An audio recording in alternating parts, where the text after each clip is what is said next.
Assalamualaikum warahmatullahi wabarakatuh. Oke kawan pajak, selamat datang di Paham Pajak. Video kali ini kita akan jelaskan apa kewajiban perpajakan untuk wajib pajak PKP atau wajib pajak pengusaha kena pajak. Ini ada beberapa kewajiban yang perlu dipahami agar wajib pajak PKP bisa terhindar dari sanksi administrasi atau denda. Apa saja kewajiban perpajakan untuk wajib pajak PKP atau pengusaha kena pajak? PKP, wajib pajak yang telah terdaftar sebagai PKP, ini ada beberapa kewajiban. Ya, di antaranya itu kewajiban mengurus sertifikat elektronik, kewajiban meminta nomor seri faktur pajak, kewajiban membuat faktur pajak, kewajiban memungut dan menyetor PPN, dan kewajiban lapor SPT masa PPN. Jadi, setelah wajib pajak terdaftar sebagai PKP, kewajibannya tidak hanya membuat faktur, namun kewajibannya kurang lebih ada 5. Jadi, di video ini akan diresum kembali 5 kewajiban. Jadi, kewajiban dasar atau kewajiban secara teknis, hal-hal yang harus dilakukan untuk wajib pajak PKP setelah terdaftar sebagai PKP itu ada kewajiban yang harus berkelanjutan, yaitu seperti sertifikat elektronik, minta nomor seri faktur jika ada transaksi, membuat faktur pajak jika ada transaksi, memungut dan menyetor PPN jika ada transaksi dan transaksi PPN-nya tidak dipungut atau transaksinya dengan non-instansi maka ada kewajiban pungut PPN. Dan terakhir yaitu kewajiban lapor SPT masa PPN. Jadi kurang lebih ada 5 kewajiban secara teknis. Jadi ini di video ini sudah diresum apa saja kewajiban bagi wajib pajak PKP. Oke, akan dijelaskan satu-satu apa yang terkait sertifikat elektronik, yaitu yang pertama terkait sertifikat elektronik. Nah, setelah terdaftar sebagai PKP atau PKP-nya disetujui, jadi wajib pajak yang mendaftarkan PKP ini ada jangka waktu. Jangka waktunya ini kurang lebih 10 hari kerja. Biasanya sebelum 10 hari kerja, itu wajib pajak akan didatangi atau divisit. Nah, setelah divisit ternyata syaratnya lengkap, memenuhi syarat, maka PKP-nya akan disetujui. Nah, setelah wajib pajak disetujui, maka wajib pajak harus segera mengajukan sertifikat elektroniknya. Biasanya sertifikat elektronik untuk yang kondisi sekarang itu sertifikat elektronik harus dimasukkan berbarengan dengan permohonan PKP pertama kali. Namun untuk wajib pajak yang belum memasukkan permohonan sertifikat elektronik, maka segera masukkan permohonan sertifikat elektronik setelah diinformasikan PKP-nya disetujui. Biasanya setelah visit, ini akan diinformasikan datang urus sertifikat elektroniknya. Ya. Oke, lanjut. Kewajiban yang kedua yaitu wajib pajak harus meminta nomor seri faktur pajak sebelum wajib pajak melakukan transaksi. Jadi sebelum ada transaksi, pastikan slot nomor fakturnya itu ada. Karena nomor seri faktur ini berlaku dari sejak tanggal diminta. Sejak tanggal diminta sampai dengan akhir tahun di tahun yang sama. Sehingga kalau transaksinya sudah terjadi namun belum minta nomor seri faktur dan tiba-tiba lewat dari tanggal yang kejadian transaksinya, karena itu otomatis nomor seri faktur itu nggak bisa ditarik mundur pakai tanggal sebelumnya. Jadi kalau misalkan transaksinya udah dari tanggal 1 terus baru minta nomor seri fakturnya tanggal 15, maka nomor seri faktur hanya bisa diisi tanggal 15, tidak bisa diisi tanggal sebelumnya, tanggal 1. Jadi pastikan nomor seri faktur ada atau sudah diminta sebelum melakukan transaksi. Nah, untuk permintaan nomor seri faktur ini diajukan secara online. Secara online di alamat diajukan secara online di efaktur.pajak.go.id, akses melalui internet di web efaktur.pajak.go.id. Nanti akan diminta login menggunakan NPWP sama password akun PKP. Untuk password akun PKP bisa dicek di email PKP-nya, karena pada saat pendaftaran maka password defaultnya akan dikirim ke email PKP-nya.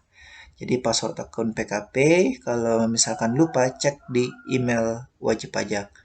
Nah, login di efaktur.pajak.go.id. Setelah login, maka tampilannya seperti ini.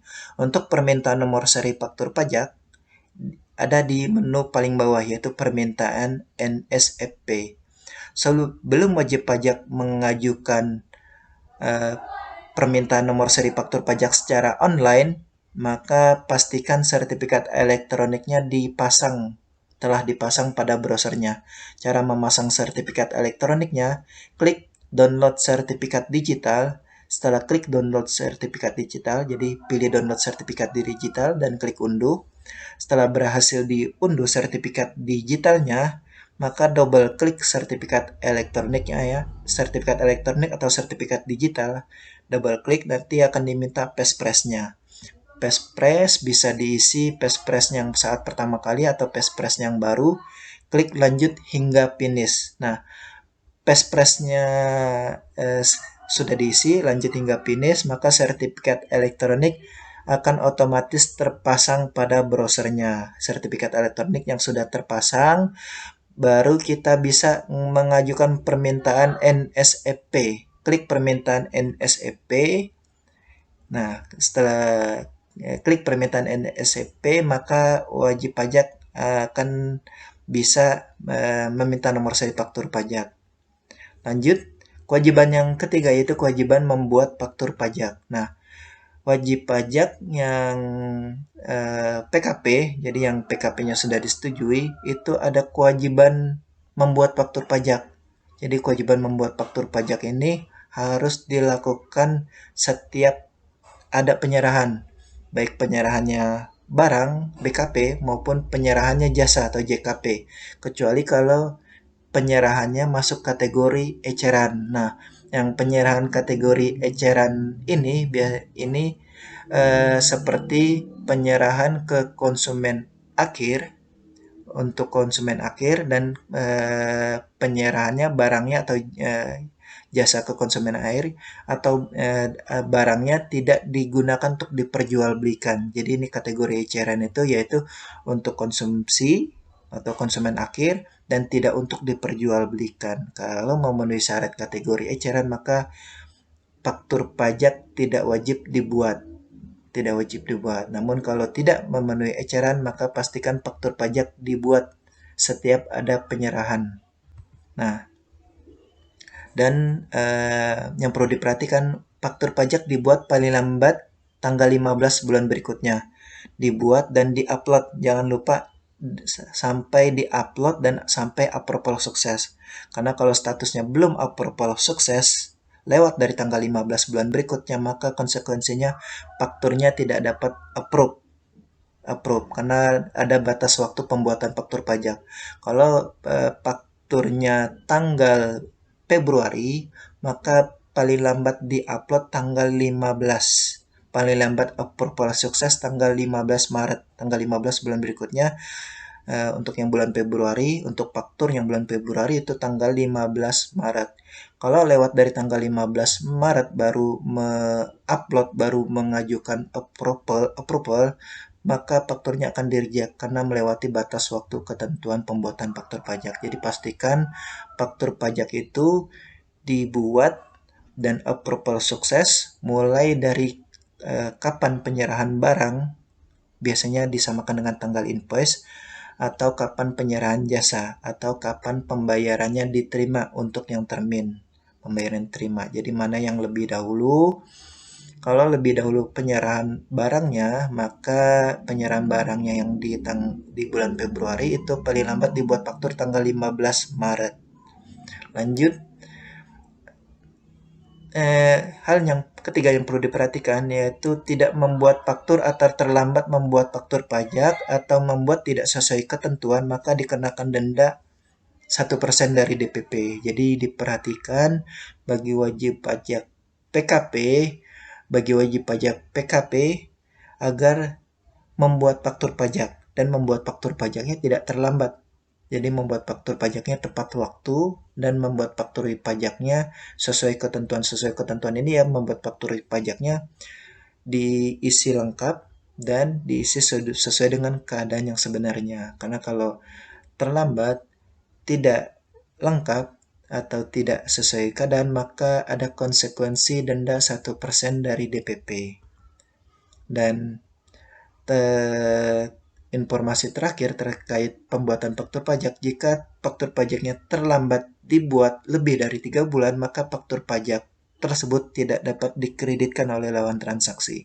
Jadi ini di ketentuan diatur di Per 03 tahun 2022 agar diperhatikan untuk wajib pajak PKP terkait batas waktu pembuatan faktur pajak agar tidak ada risiko denda 1%, apalagi risiko fakturnya tidak dapat dikreditkan oleh lawan transaksi. Berikutnya kewajiban yang keempat yaitu kewajiban memungut dan menyetor PPN. Yang pertama yaitu PKP wajib memungut PPN dengan tarif 11%. Jadi mulai tahun 2022 tarifnya 11%, kode setornya 411211100. Ini dalam hal PKP bertransaksi dengan non-instansi, maka PKP harus menyetor sendiri, memungut sendiri PPN-nya dan menyetor sendiri PPN-nya dengan tarif 11% dan kode setornya 411211100. Berbeda kalau dalam hal bertransaksi dengan pemungut, baik pemungutnya instansi maupun non-instansi seperti BUMN, untuk yang PPN-nya dipungut oleh instansi atau non-instansi, maka PKP tidak wajib membuat billing dan tidak wajib menyetor, melainkan kewajiban PPN-nya disetor oleh si pemungut, dalam hal ini si instansinya. Nah, kalau tidak dipungut atau tidak dipungut oleh lawan transaksi, dalam ini instansi atau pemungut non-instansi seperti BUMN, maka PKP sendirilah yang harus memungut PPN dengan tarif 11% dengan kode dan harus menyetor sendiri dengan kode 411211100. Terus menyetor PPN-nya paling lambat akhir bulan berikutnya. Yang di sini ada risiko kalau wajib pajak PKP terlambat setor PPN maka akan dikenakan denda. Jadi diperhatikan agar wajib pajak PKP yang dia sudah ada transaksi, sudah buat faktur, jangan lupa kalau PPN-nya tidak dipungut oleh lawannya, oleh instansi atau non-instansi, maka PPN-nya harus di-store sendiri paling lambat akhir bulan berikutnya. Karena kalau terlambat akan dikenakan denda sesuai suku bunga yang tercantum di dalam PMK. Oke, kewajiban terakhir yaitu kewajiban lapor SPT masa PPN. Wajib pajak PKP wajib melaporkan SPT masa PPN setiap bulan, baik ada transaksi maupun tidak ada transaksi. Jadi ini poin yang penting, terutama wajib pajak yang pada awal-awal terdaftar biasanya mengajukan PKP untuk jaga-jaga jika ada transaksi. Nah, ini sering luput, sering kelewat. Wajib pajak PKP menganggap kalau tidak ada transaksi tidak wajib lapor. Ini perlu diklarifikasi, perlu dikoreksi, perlu diperhatikan untuk wajib pajak PKP wajib lapor setiap bulan. Setiap bulan baik dia ada transaksi maupun tidak ada transaksi tetap wajib lapor kalau tidak ada transaksi. Nah, untuk pelaporannya disampaikan secara online di web e-faktur.pajak.go.id. Nah, teknis pelaporan nanti bisa dicek di video berikutnya. Nah, SPT masa PPN paling lambat dilaporkan akhir bulan berikutnya. Nah, kalau wajib pajak terlambat lapor maka ada konsekuensi denda dan denda sanksi administrasi 500.000 per bulan.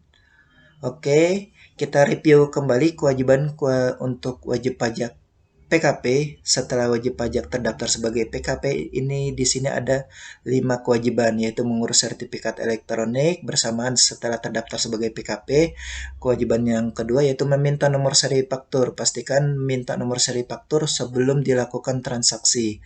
Karena kalau terlambat meminta nomor seri faktur, maka tidak bisa membuat faktur dengan tanggal mundur. Jadi nomor seri faktur berlaku sejak tanggal diminta sampai dengan akhir tahun. Terus kewajiban yang ketiga yaitu membuat faktur paling lambat tanggal 15 bulan berikutnya. Karena kalau lewat dendanya 1% dari DPP.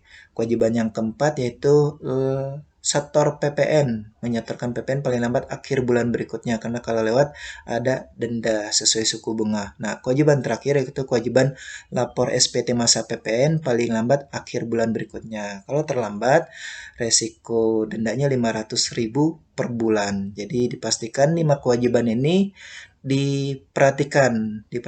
Kalau ada transaksi, maka kewajibannya mulai dari 1 sampai 5 itu harus jalan semua. Namun kalau tidak ada transaksi, maka kewajibannya cukup nomor 1 dan nomor 5. Oke. Terakhir, jika video ini bermanfaat, jangan lupa klik subscribe.